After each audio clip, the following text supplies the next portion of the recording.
This is Doc Mountain and welcome you to my YouTube channel. In this video, I'm going to show you how you can actually sell coins on Taka Live.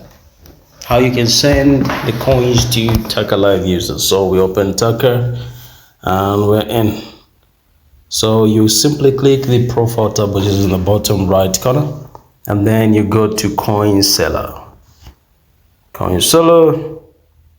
Then when you're in, you see it saying myself, you click trading, you check how many coins you have there. So you can simply go down there where it says you have to check whether you are selling to a user or a coin seller. So you have to make sure that you make an appropriate choice there. I'm sending to a user. So what I'll do is, okay, so we are punching in the ID here.